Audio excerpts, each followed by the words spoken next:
Another day, another Philidor defense is black. In today's video, we play someone who's almost 1700 and we utterly destroy him. With a very cool King's Indian-like attack in the Philidor defense, it's very important for you guys to learn if you guys want to use this strategy. Let's get straight into it. Hello everyone, I'm happy to be back and we're time to play another Philidor chess game. You guys know the drill. You know, another day, another Philidor. Another day, another Kali Zukertort. So, e4, d4, d6, knight f6, all very simple stuff, very normal stuff, nothing too special. We're just going to play the classic line where we're just going to play pawn e5. He's going to capture, we capture back. If he pushes, we play pawn c6. If he plays bishop c4, we play bishop e7. All classic lines. So maybe our opponent plays something special, but no, he's not special. He moves bishop out, we move bishop out. He castles, we castle. Very simple. He plays rook e1, h3, we play pawn c6, no matter what. He plays a4, we play pawn b6. He doesn't play a4, we play pawn b5. Very simple, very simple. Very important you guys know your openings well. That way you don't waste a lot of time in the opening, and you're able to make moves as soon as you can. So you have time to think in the middle game.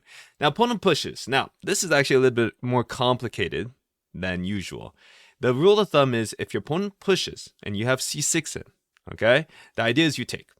Unless you have b6, a6 in. If you already have these in, then you don't, but because they're weaknesses. But taking these positions completely fine, albeit a little bit boring variation. In this position, he's going to capture us back. Obviously, we capture back, and we just play knight f6. Good. Knight f6 in this position, just saying, hey, I'm going to take your bishop. What are you going to do about it? Boring chess, but good chess. Boring. Okay, c4 is interesting. We could play bishop g4. This is a very strong bishop here, so you know what? We'll just capture him. Not too much of a concern here. If he takes with the c pawn, that's probably best for him. Taking with e pawn is pretty bad because then we get f5 for free. Taking with queen is also not good because bishop e6 just comes with tempo. So not something he really wants us to do. I'm not sure why he's thinking. When you play pawn c4, you're not supposed to think, but he plays this, which, as I said before, I don't really like too much because it allows us to play this f5 variation, which means our pawns are going to come up the board extremely quickly. We control a big center here while our opponent doesn't really have anything, which is a problem in these positions if you don't have anything. Now, I don't think we can go too ham here. I don't think we can just play a g5, g4 right away unless our opponent just, lets us do it. But in this position, after pawn f5, yeah, we have a big advantage over here, I feel. The center is just really strong for us, and it's hard for opponent to play, to be honest. Especially c4 is very weak as well. So g5, g4, pretty good stuff over here. Opponent plays queen e2. Question is why? What does that move do? The answer is probably nothing. Let's just play king h8. Usually this is a move you play just to keep everything safe. Make sure there's no silly attacks happen once you play g5, g4. Okay, so in this position, if I was my opponent, b4 I think makes the most sense. But then I have a5, but then b7 is weak. So, to be honest, makes a lot of sense here. We're going to just play king here, just going to take it slow. The opponent plays there. He's trying to go to e6, I suppose. Obviously, we cannot capture because then he takes on e7, which is not good for our health. So we got to just move the bishop somewhere. If he goes to e6, we're completely happy with him going to e6, by the way, because that's just a weakness for us to attack. We just yoink it. We just take him. And then the e6 pawn is really weak. This move is... I always see this type of move. This move does nothing. It just helps black's position. So there's really no point in him doing this. Like, it's not like I didn't want to play bishop f6. Bishop f6 is a very common move in these positions, which is good for me. So yeah, our opponent is making a common mistake where he is making moves that look cool, but don't actually do anything. And then he starts thinking afterwards once the thing doesn't work. Like, I think he was just banking on me taking the knight. But now that I don't take the knight, he's just down tempos. It's like, why? Make sure your moves have a purpose. Every single move you have has a purpose, a reason for it, because otherwise you're going to be stuck doing moves like this, which is not very good. Now, the question is, do I want to play g5? Do I want to play g5? Do I want to play g5 here? That is a good question. g5, queen h5, pawn g4, pawn f4. I don't know. It looks fun. Let's just play pawn g5. We get a big center over here. Rook g8's coming in. It looks good. It looks good. He can't even play b3, b4 anymore because then we have threats like this. And our opponent is not, well, not really having a good time. So we're going to play pawn f4, pawn g4. That's the plan. Slowly but surely advance the pawns up. And what is the opponent doing? This is a big problem I see at the lower levels, where you don't really do anything. Okay, he's trying to play b4 now, which is okay, I guess. But I can even play queen here, but okay, he realizes he needs to do something, which is a little slow because a kingside attack should never be faster than a kingside attack. And there's a pretty simple reason for that. The reason being, well, a kingside attack is deadlier, right? Because a kingside attack is deadlier, if it's faster, then that's a problem. That is a problem. Rook g8. Idea is if he plays h3, I capture, open g file. Life is good here. Okay, what? He's just playing b3. He's not even playing b4 here. What? What is he doing? He's just letting me like roll all over him. Let's play here. We even have bishop f5 coming in here, pinning that knight to the rook. Oh my. This looks so bad. He's just trying to develop his pieces, but this is not a position where you can just develop. If you just develop in these positions, you are going to lose because my attack is so deadly and he has literally nothing. Nothing. Maybe he's trying to play pawn c5 at the bishop e2, but I can just play pawn b6. Why did he play b4? This one tempo doesn't seem like much, but it matters so very much in the grand scheme of things.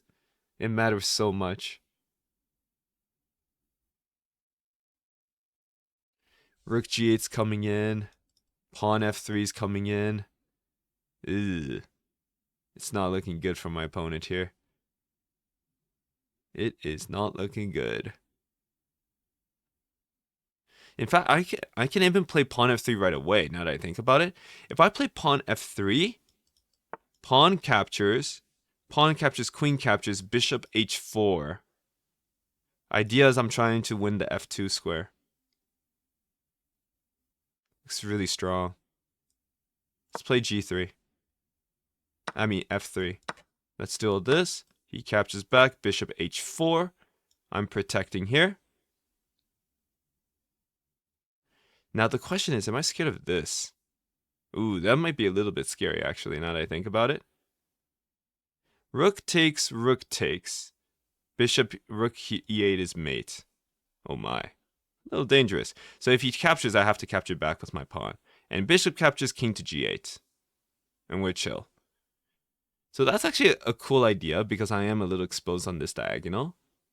So that's pretty cool. Cool idea. Unfortunately, it doesn't quite work. Now in this position, I can just take here on f2, which is the move I wanted to play. And now the question is, can I take advantage of the light squares? Can I do something like this? Bishop f5 looks decent. It skewers this over here. The power of my bishops are so strong. They're so strong, my bishops in this position. He has to do like queen d2 or something, otherwise I win the knight for free.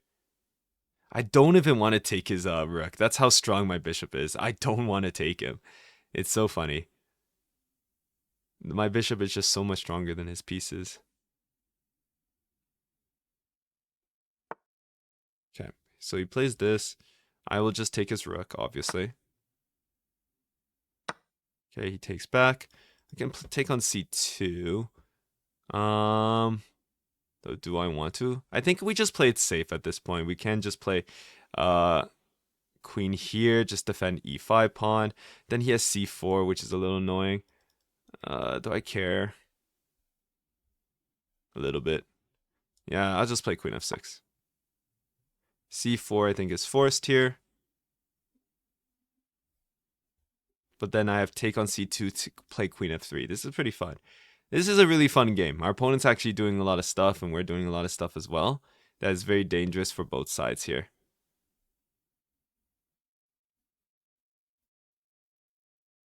This is a fighting game. But as long as we get rook e8, I think we're chill.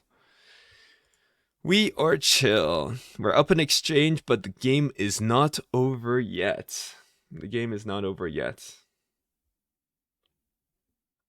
Gonna take queen f3.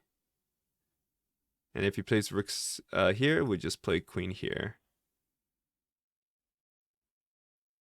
With the idea of this check is very dangerous. We have a lot of threats here now that I think about it, because his light scores are bad. It's funny, he has 2 minor pieces, but my minor piece is the one that's a lot better than his. A lot better than his. Very fun.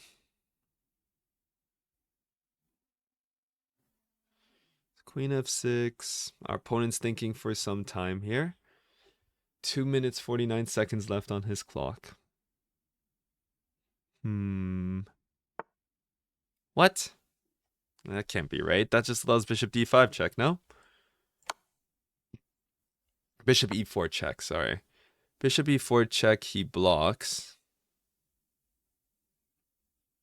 Can I not just play bishop here?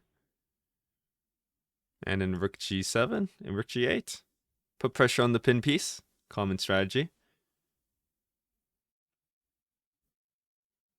Put pressure on the pin piece. I am still scared of e5 falling apart. But shouldn't be too much of a problem unless his queen can, like, I don't know. Yeah, it's never a problem because I'm just playing rook g8 next move and he's in so much trouble. How does he defend this? And we have a cool tactic to show you guys afterwards in this position. Because I think he has to move the queen. Yes, he has to move the queen. We play rook g8. We put pressure on the pin piece. He has to defend it with his rook. And then we have a very cool tactic here. Good. The cool tactic is you just sacrifice the rook. He has to take back with the rook. And then you just pile up again. And the idea is there's nothing now that can protect this rook. So you win the game quite easily. A very nice finisher here. Yeah, there's no way to defend this rook anymore. His e5 threats all didn't come into fruition, though I wouldn't be surprised if the engine at some point says that he had some cool sacrifice he could do to just blow up e5 to take advantage of this very strong diagonal he had. And my question is, would the game have changed if he had played b4? I think this is actually an important change because c5 would have been a lot more obvious for him to play. So yeah, this game is over. Our opponent's thinking hard, but there's no way to get out of this. There's no way whatsoever. Yeah, and he resigned. And so that's that.